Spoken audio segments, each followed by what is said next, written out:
Namaste and welcome to this exciting episode of Sattology, debunking mythology. Sattology means science of truth, the study of truth. Opposite of that is mythology, or mythology, which means study or science, study of fake, lie, or imagination. Study or science of fake, lie, or imagination. Sattology actually builds your identity, gives strength, gives purpose to all the native populations of the world, which are connected through a common path, which is the process of worship or the method of worship. That's the common thread across all the cultures. Whether you take pyramids in Mexico, you take pyramids in USA, you take pyramids in any part of the world, all follow the same geographical and architectural style. So today I have very, very special guests. And I don't know where to start, but recently he was awarded by Federation of Tamil Sangams North America in Sacramento, Tamil Mandram, and it's called Tamil American Pioneer Award. And recently, Prime Minister Modi claimed the Tamil to be the oldest language in the world. And scholars have different opinion on that, because the two Sanskrits, one is a classical Sanskrit, one is a recorded Sanskrit or colloquial Sanskrit.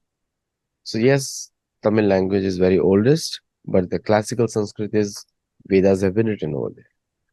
And also, if I look at the profile of this new guest, and you will know it very shortly now, because you will see the profile and you will make out that how many things that this person has achieved. So I'm reading it out and I'm searching it in my phone and reading it out for you, which is, just give me a second. So, professional summary was 35 years of service in the medical field, and if you look at the leadership experience, starts with for 35 years, founder and CEO. We Are the Patients Foundation. I'm just reading the prominent ones. Medical director, Excel Home Health, then medical director, healthcare medical group, academic positions, assistant director, internal medicine residency program in Cleveland, Ohio, chairman internal medicine, Sharp Grossman Family Practice, La Mesa, and the awards, if I look at it, and research. It is just the list is so long, I will share it with you. And the patient reviews, 4.4 to 5 out of 5 in the top 8 review sites. And for the specialist in San Diego, elected as a top primary care physician 8 years in a row. And the California magazine rated him as the best physician in San Diego in 2023. And another ACO, which is California Clinical Partners ACO, gave him the Provider Excellence Award 2021. I have built medical softwares, and I know what it takes. And so let us welcome Dr. Venu Prabekar. Thank you very much for good morning, everyone. Thank you very much for inviting me to participate in this. So, as it was mentioned, I've been avid physician who is totally interested in aggressive preventive care. I want to keep my patients as long as possible in a healthy manner. The longer they live, I tell the patients, the longer they live, I'm benefited also. I can hold on to them. If they get a heart attack, if they go to the hospital, if they go to the nursing home, if they die on me, then I'm going to lose them. So it is a partnership. The first time the patient comes to my office, it is they are my patients. I am the doctor, they are my patients. Subsequently, I tell them that we are going to be healthcare partners, because without their help, I cannot accomplish anything at all.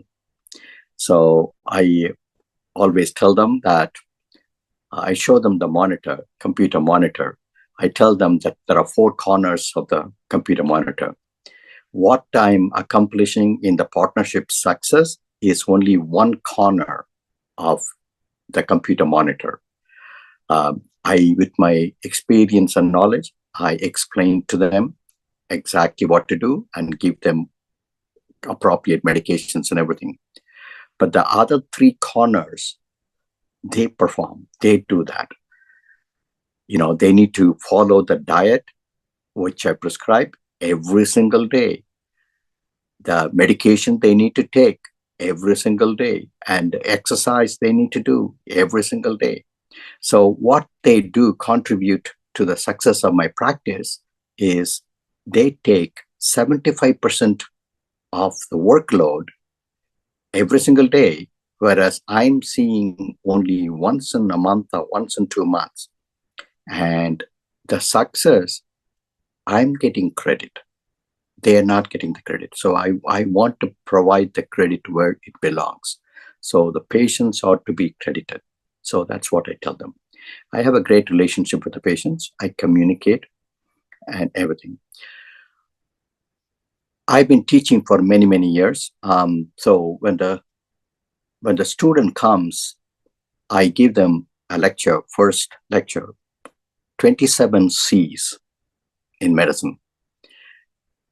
Our office motto is care first, compassion second, and then only your competency. The doctor's brilliance comes last. Care comes first, compassion second, and then only your competency. So I tell the medical students, patients don't care what you know. Patients don't care what you know until they know that you care. So it's extremely important that we need to connect with the patient, communicate with the patient, and every single advice we give them, every single medicines we give them, we need to convince them. We need to communicate and convince them. We need to tell them what is in it for you. Okay, it is not about me, it's about you. How the medicine is going to help, how the exercise and diet is going to help. What are the list of benefits they're going to have? So those are the things. And that's one of the reasons why I'm very, very successful in taking care of the patients. And again, it's amazing the ratings they give me. I'm really, really blessed. That's what I can say. So one thing I really like about you is you work with your heart and brain together. I've seen that like in your words, and I've seen interaction socially in San Diego, that you are working with in a holistic way with everybody. Yes, and I can make it out that you must have extended it to your patients also. So how does the heart part of a doctor plays an important role in patient care? Because normally when you go to American doctors, a series of tests are told because everyone is trying to avoid insurance liability. And the risk factor in the medical practice has increased many folds nowadays due to many legal provisions for the patients. So how does that part work with you? Because I see a great combination, sense of humor, heart, and your dedication to your practice plus your experience. Yeah. So one of the things I would say is the national average of primary care physicians seeing the patients, 3 to 6 minutes, just 3 to 6 minutes only. So as soon as a patient comes, hi, how are you? You have high blood pressure. You need to take this medicine. And holding on to the doorknob and then say, is there any questions? You need to take the medicine, then give the medicines and get out and to see the next patient. Because many of the doctors are not very comfortable with computers. So they need to go and sit down and document the whole thing for another 20 minutes. So that's the reason why. In my case, that's not going to work. I just put myself in their shoes. Okay, so if somebody comes in and then say, you have high blood pressure, take the medicine and walk out. I say, why? Why? What is in it for him? Also, they see that the patients see the medical representatives come to the doctor's office and they sit there and then they see the doctor and go. The first thing they'll think, and he's writing a prescription. Maybe he's getting a commission from the pharmaceutical company. That's not true at all. But that's the impression they get because you're not spending enough time. So one of the most important thing is communicate. We are not treating hypertension. We are not treating diabetes. We are treating a fellow human being with diabetes, another fellow human being with hypertension. He is a human being to begin with. So we communicate, we just tell them, and what is in it for them? What is the reason? What are the problems in hypertension if you don't control it? What are the consequences? Like stroke, heart attack, heart failure, kidney failure, amputation, abdominal aortic aneurysm. So all of them, we need to explain to them. I have a 3D diagram in my monitor. So I show them exactly. They don't know what the heart is. They don't know what is aorta. So I show them what it is. If the blood pressure is not under control, what will happen? I also have a graph which tells about what level of hypertension, what is a fatality rate, how much it shortens their life. I show them also. Again, all these things I tell them. And then at the end of the discussion, I ask them, what did you understand?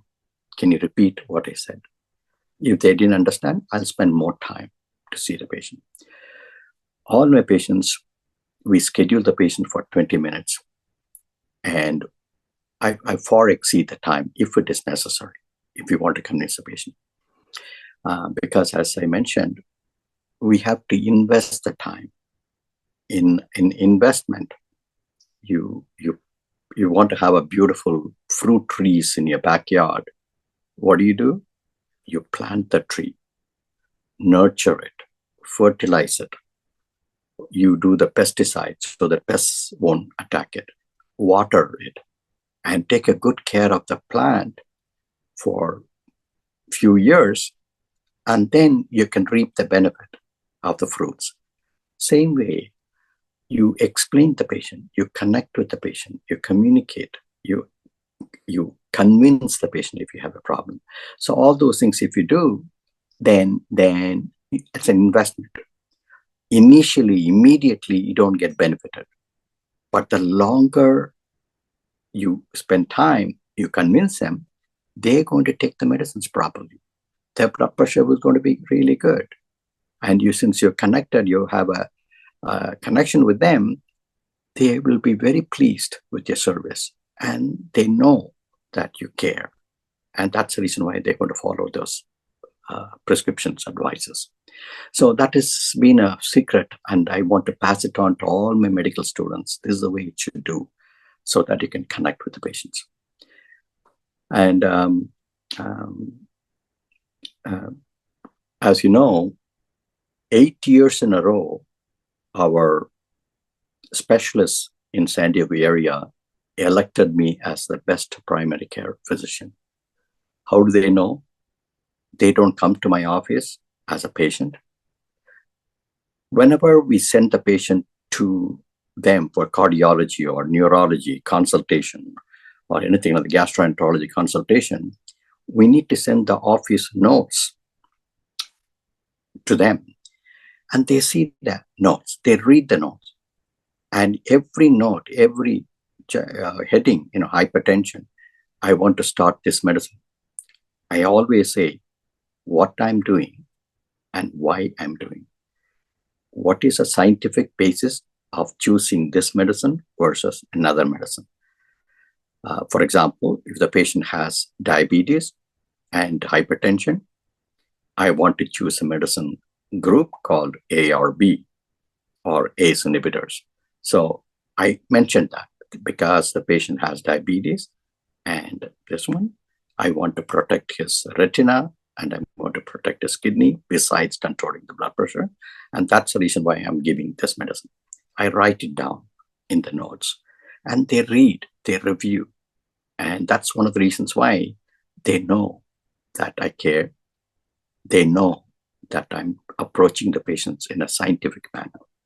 That's the reason why 8 years in a row, they elected me as the best primary care doctor in San Diego. Oh, congratulations, doctor. And I can see with your personal example that how you you're supporting Sattology continuously now, and you saw the value in it, and you're doing it right now. One question comes in the place here is the USA has the per capita highest expenditure on healthcare, and through insurance companies, through various methods.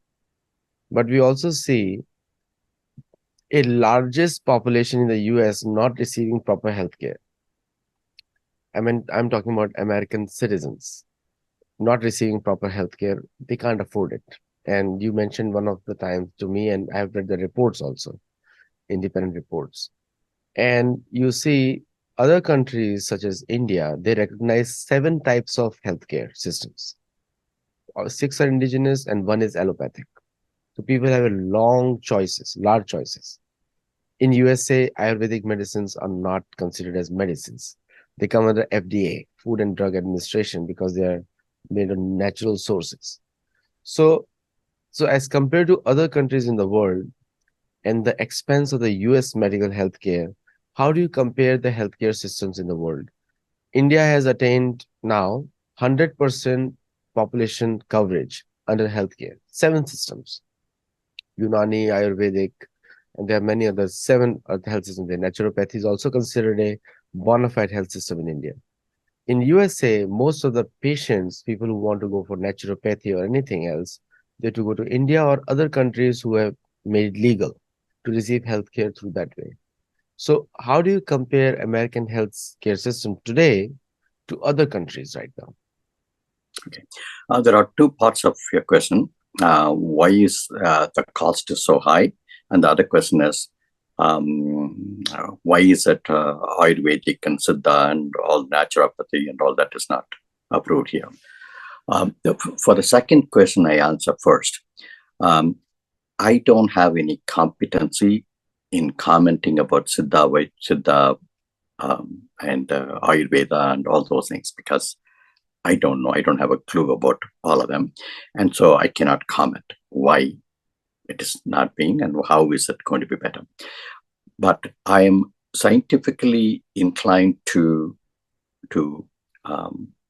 regular organized medicine is because we have scientific proof. There are articles. So any medicine that is coming out, that will be compared. For example, we're talking about hypertension. Hypertension, then there has to be studies. And say 10,000 patients should be given the correct medicine, and another 10,000 patients who are on the same age group or anything like that to a placebo. Placebo is a sugar pill. You give them 10,000 patients real medicine, which is going to be approved, which may not be approved. The one is in the study, and the other one is the sugar pill. And I know that all of us are biased, doctors, nurses, and the patients.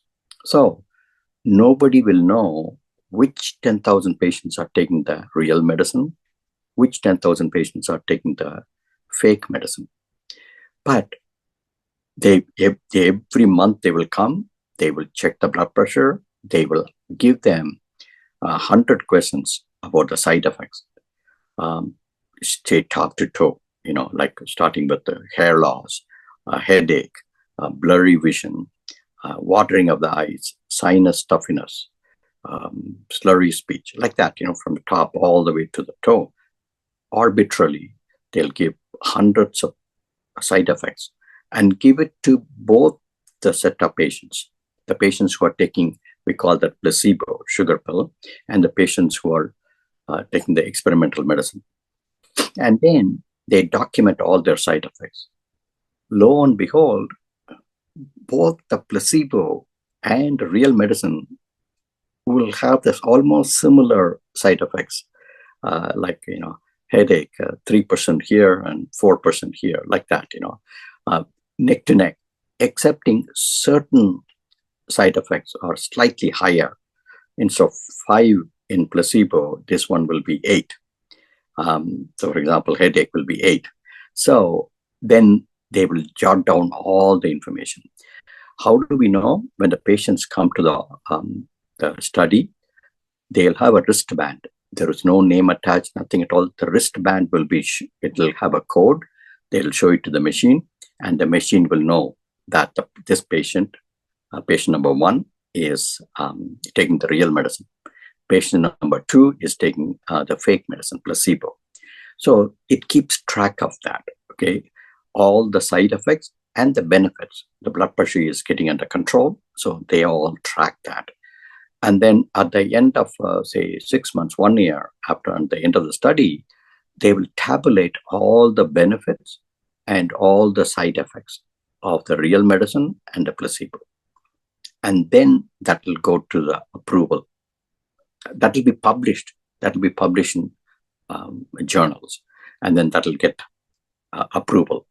Even after approval of the FDA, these medicines will be continuously be monitored and compared in different magazines. And that's how we do. The first question you asked me is why is the cost so high? Do you remember I had mentioned to you is doctor is not explaining to the patient exactly why they should take the hypertension medicine. They just write a prescription, then take the medicine, you have high blood pressure, and walk out. So 60% of the patients, 30% of the patient, approximately 30% of the patient don't even fill the prescription. And 60% of the patients don't take the medicines in a long term, 6 months or more. They stop the medicines because they don't feel anything better.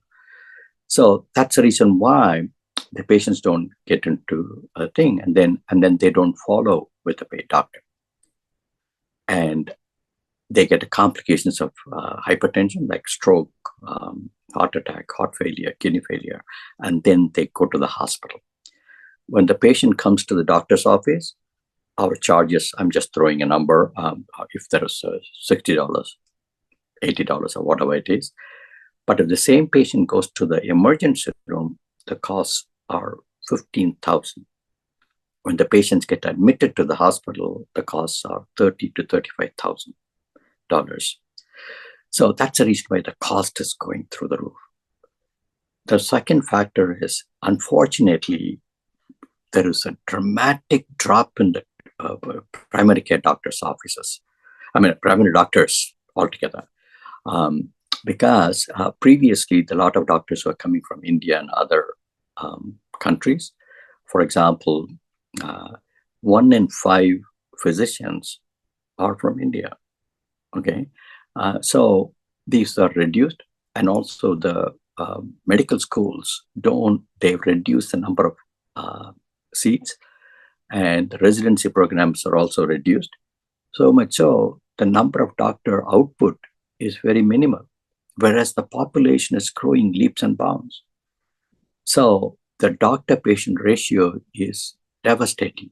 And that's the reason why there are not enough physicians available to take care of all the patients. That is another reason why the cost is going through the roof. And the future is really, really scary. There is an acute shortage of primary care doctors in the country, in United States.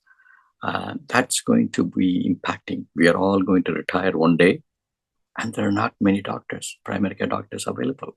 It is really, really pathetic. The philosophy plays a very important role, like in countries like India and other countries. I don't know much about other countries' healthcare systems, so I can only quote India, in where the healthcare is a human right. Everyone by law is guaranteed or legalized to receive healthcare at the best facility that they can. In USA, I have seen healthcare is a privilege. The political parties, they go they regularly say the private medical healthcare. They promote private medical healthcare or private research on healthcare, and therefore most American hospitals are privately owned through foundations or through any other legal vehicles, I can say. So does this philosophy play an important role also, because now we are using healthcare for political purposes also, and rich should receive the healthcare and the poor may or may not receive the healthcare, and the another system of medical which is there, which we all know how it functions, where immigrants receive free healthcare, and some sections of society also receive free medical healthcare who cannot afford it. So do you think this philosophy plays an important role in this system? Absolutely. Again, there are you are correct. Fortunately, the patients who are poor, who are on medical, and the patients who are immigrants, or not immigrants, the people who come here um, and as a refugee, they all get medical or Medicaid in the country, and uh, they're getting free medications, even though some of the newer medications are very, very expensive. They're getting all of them for free, completely free.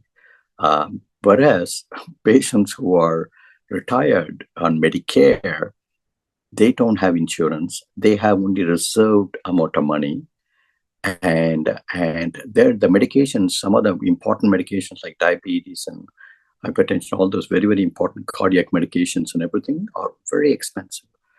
And it costs about $300 to $500 a month.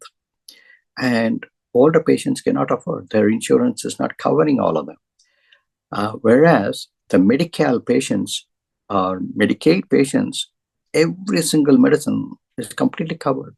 It is not at all fair. The people who worked hard, paid all the taxes for many, many, many years, and they are not getting the appropriate medications. It is really, really pathetic. You asked me another question: why is the cost is very, very high? This is because of that. I want to give an example. Bribery is against law in the United States. You and I don't stop at the red light and go. The police catches us, and we try to tip him. If we try to tip him $25, you go to jail.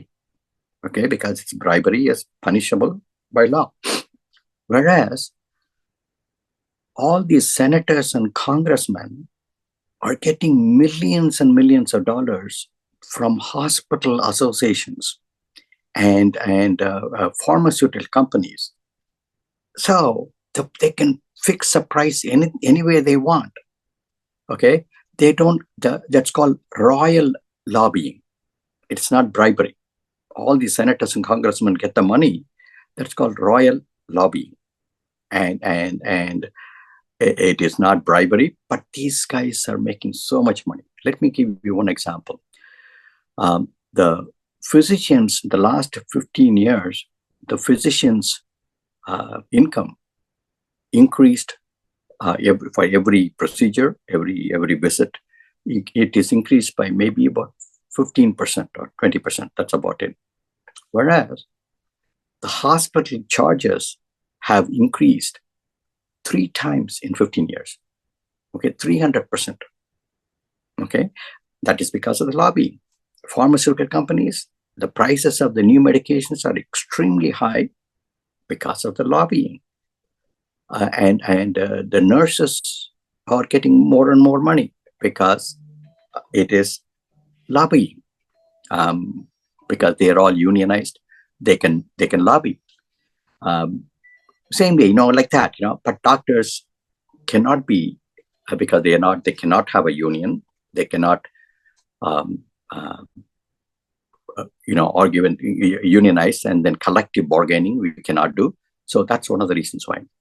The third reason is when the residents come and rotate in our doctors' offices, and the primary care doctors are spending enormous amount of time, enormous amount of work, paperwork, and all those things, quality measures and everything, and they have to suffer so much, and they work so long, documentation, everything, and then we get compared to the other sectors of the doctors, we get a lot less, and our overhead is extremely high. 70-80% of the money goes to for staff, all the other expenses, and rent and everything, whereas specialists do most of the work in the hospital. Okay, the hospital, they do a cardiac catheterization, the hospital pays for the overhead. They do the surgery, the hospital pays the overhead, but they have a lot of free time. They sit in the doctor's lounge and they have chat and watch CNN or whatever it is. So they see, the residents and the medical students see the difference. These guys, primary care doctors, are working so hard and pay enormous amount of money for overhead, and they get little. And all these specialists are having a luxurious life, a lot of free time, and they're making a lot of money. So for the past 35 years, all the medical students don't want to become primary care. There's an acute shortage of primary care, consequently. And that's what is threatening the whole country now. It is really pathetic. And because of that, cost is going through. They cannot come to see the doctors, so they end up in the hospital. Hospital charges are enormously high, and that explains the cost. Very high cost in medicine. So if you compare the cost of medicine in Mexico for 10 tablets of metformin, 500 milligrams, or 10 tablets in India and 10 tablets in USA, I mean, it's 1,000% increase, almost. Absolutely. The reason for that is all the countries can negotiate.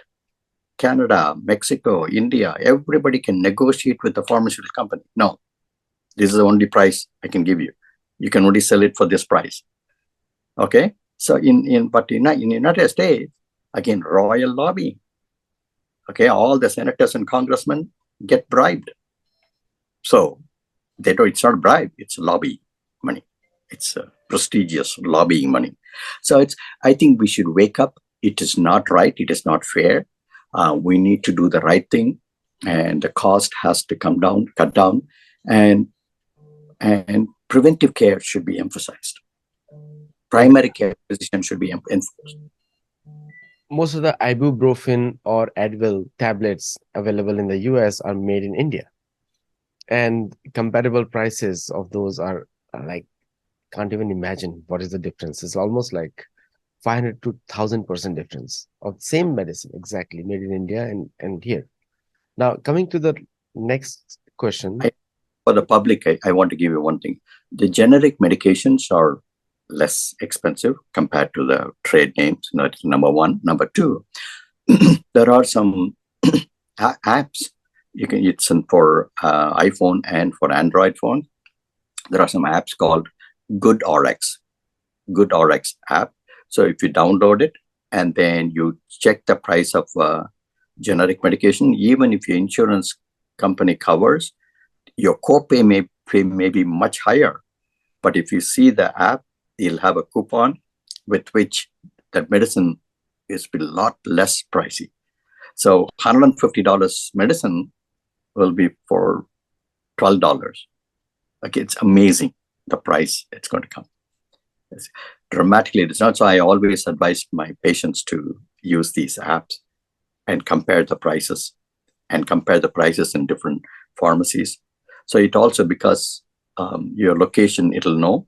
So it'll tell you around you, CVS, Vaughn's, Costco, and different pharmacies. If you use a coupon, which will be the cheapest. So you can tell your doctor to send the prescription there and then go get it. Thank you, doctor, very much for that. Now, you're wearing a Sattology t-shirt, and you're also helping Sattology in a big way. And you're connecting many people to us also. Now, one thing, you are also sometimes active in the Indian American community also. Very active, actually, not sometimes. that where you want to promote traditional values amongst Indian Americans, and you feel very proud about it to retain our culture and heritage. So, so in the medical field, you see Indian Indian American Physicians Association, very prominent one. One of you just mentioned 1 in 5 primary care physicians are from India, and and you generally see the popularity of Indian doctors also, like yourself is a great example, and where the traditional values play a very important role in delivering that kind of care to American patients. So, how do you see that the recently, many activities are being done to undermine immigration from India? Basically, that's the whole thing. Undermine immigration from India, or undermine the contribution of Indian Americans, especially in the medical field, to for the benefit of American people. How do you see that whole situation right now? Yeah, it is really really pathetic. Um, I'm going to give you one example.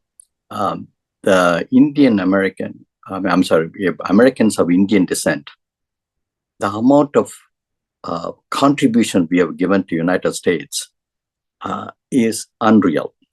So again, I'm preparing to um, to do some YouTube videos on contributions of Americans of Indian descent to United States, and I've have about 110 people, starting from the Vice President of the United States, um, uh, you know, um, Google CEO and Adobe CEO, IBM CEO, and all those things. So I'm going to be publishing these YouTube videos on a series of these people, on 110 people. It's when you look at this, look at the list, it's mind blowing, mind blowing. You know, the amount of contributions we have done. The reason for that is, first thing is our education. It is unbelievable amount of education we emphasize. Our parents emphasize on education. The number of educated people in India is far superior, and also our culture. Let me give you one example. When I was growing up, my mother used to give me an example. I want you to become a doctor. And then she used to give me examples of Mother Teresa, Florence Nightingale. Okay. She didn't have an example of a doctor, but she always talks about Florence Nightingale and Mother Teresa. She had told their stories 100 times. You know, I tell her, I've already heard it. No, it's a different chapter I'm going to be talking. What I'm trying to say is, we tell the our kids, get educated, number one, become a doctor to serve. And when I was finished my medicine, and when I was trying to come to United States, the first thing my mother told me was, wherever you practice medicine, wherever you teach, give it back to the community. Give it back to the community. Do the honest for your patients. Okay. She never one time told me that you need to make money. You need to make a lot of money. I tell all my students in my first lecture, in which I do 27 C's in medicine, I tell the students, if you want to come to medicine to make money, I have a better idea. You stand in the street corner and sell drugs. So you do your darnest to the patients. You do the best patient-focused medicine. You dedicate and do the best you can for the patients. The name, money, and the fame will follow you wherever you go. And actually, I am a classic example of that. I tell them, focus on the patients. Do your darnest for the patients, and tell them what you're doing and why you're doing. Connect with them. Okay, convince them, and you'll go beyond your imagination. Okay, do that. Everything will follow you wherever you go. So that's what I tell them. So, the my last question here is, like for the future of the Indian American kids coming up, especially in the medical practice. And I hear a lot of politics being played against them. You specialize in internal medicine and primary care physician as a primary care physician. And generally, I hear generally, and I may be totally wrong. I'm just going by the most of the l- internal medicine are usually pushed down to the Indian doctors, and the specialist positions are kept for the non-Indian or generally Anglo-Saxon or other doctors. And first of all, is it true or not? I don't know. So you can comment on that. And second I part, let me finish this. And uh, the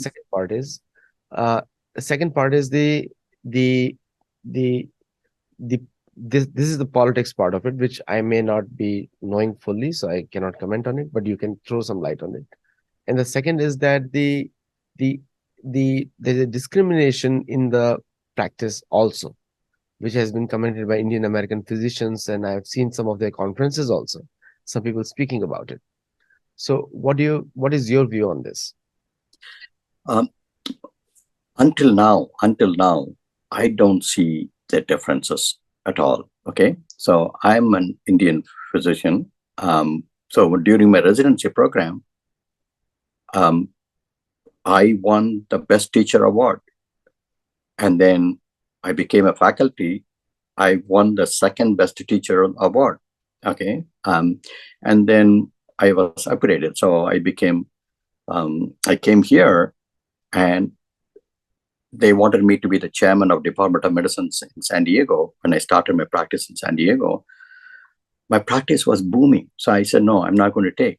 So they advertised for the position, and several doctors applied. Many of them are Caucasian doctors. They rejected everybody. And then my program director, who is a Caucasian, took me out for dinner and then asked me why I'm not accepting. Because my program director from Cleveland, Ohio, had given a very good recommendation letter for me. I told him that my practice is doing very well. And immediately they said, no, we are going to hire a physician assistant for you while you're teaching. You teach the residents between 7:30 in the morning and 12, during which time we will pay a physician assistant to take care of your patients. Like that, they went above and beyond, and they rejected all the people who applied and gave the position to me. The second thing is, when I started my practice, I was talking to some of my Indian physicians, and they told me not to start the practice in Grossmont Hospital area. There are about 100 physicians who are practicing closer to the Grossmont.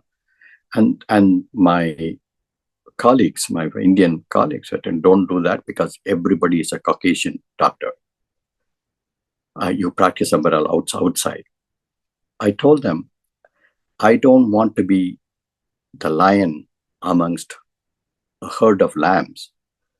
I want to be a head lion amongst a herd of lions. So I do want to practice in the hospital. I will prove it to them that I'm a better doctor. And it really happened. I didn't look for the position of the chairman of Department of Medicine. I was given the position. And Stanford University professors, 3 of them came and evaluated all the 25 faculty members. And 3 of us, they chose. And we had to give a morning report, morning rounds, and 1 lecture. And out of 25 people, I was one of the 3 people they gave the faculty position. I was assistant professor at Stanford for 8 years. And when they started a PA program in Grossmont Hospital, they made me the chairman of the Department of Medicine. I think we excel. That is not true at all. Patients like us. Patients always lean towards us. And the physicians, if you're competent, I mean, discrimination is there everywhere. Okay, you need to, the amount of discrimination what we have, in my opinion, the amount of discrimination what we have in India, here in the United States, it is a lot less. That's my impression. Okay, so if you're competent, if you can excel, if you can show your skills, and talent, sky is the limit. This is the greatest country in the world, in my opinion. Anybody can come up in life to any levels. Okay. I never thought that I'm going to accomplish all these things. I did. Not only in medicine, in leadership. I was selected as a director of San Diego Medical Society. Okay. I've been two-term one of the board members of solo and small practices for the entire California. And they re-elected me again. I said, I'm planning on retiring. They said, no, that's okay. The amount of contribution you're doing it for primary care doctors, you are important. For solo and small practices less than 10 doctors, I'm in the board. So again, in addition to that, I think it's my turn. It's my time to give it back to the community. So I've been a board member for San Diego Indian American Society. And we have been, for the past 10, 15 years, I've been a board member. We donate money. We give scholarships to students, school students in San Diego. We've been doing it for a long, long time. And I also established my own foundation. It's called We Are the Parents Foundation for orphan kids education. Okay, so I've always felt that orphan kids are left out.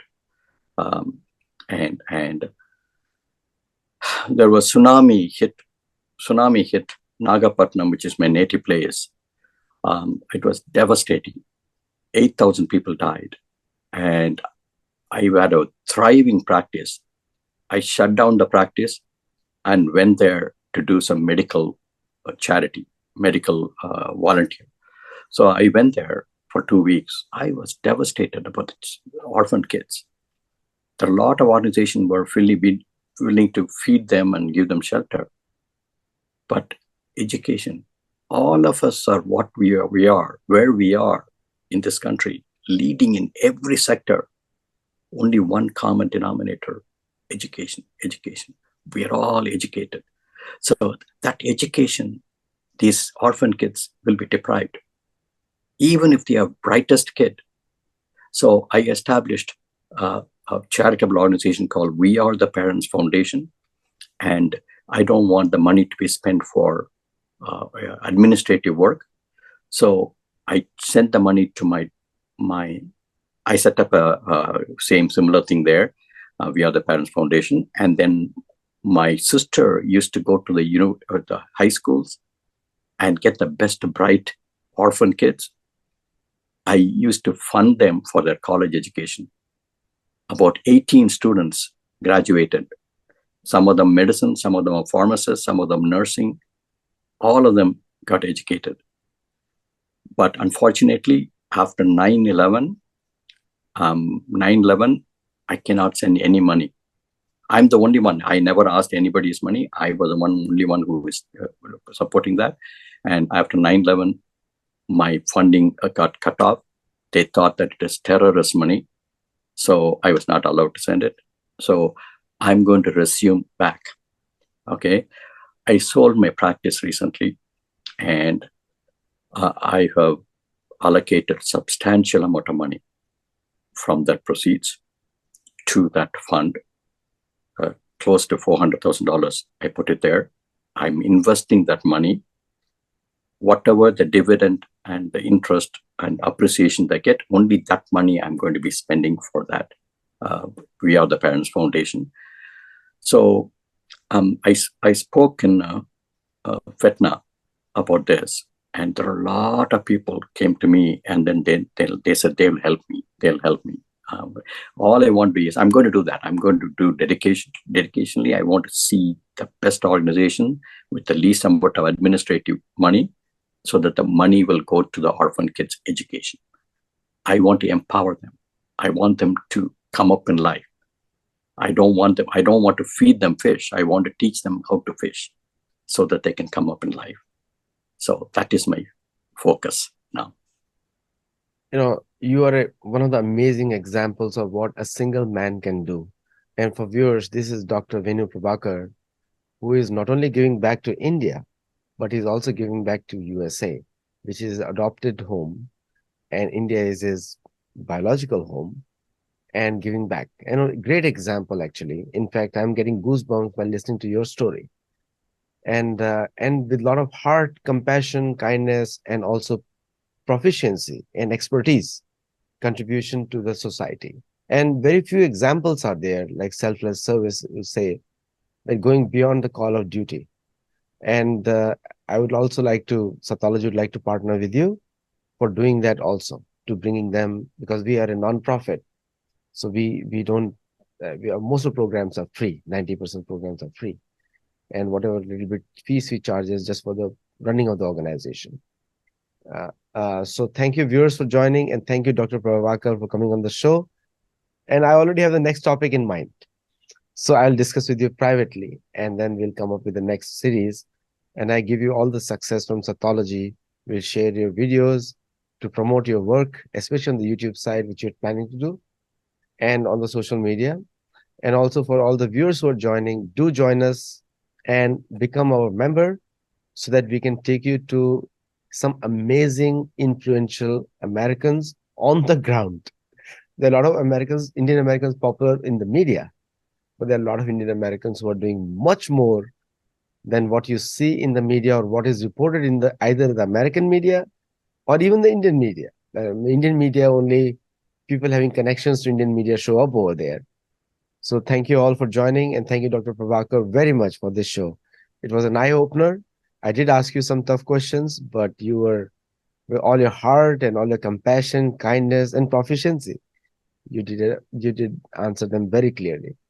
So thank you and namaste. Thank you. Thank you very much for inviting me.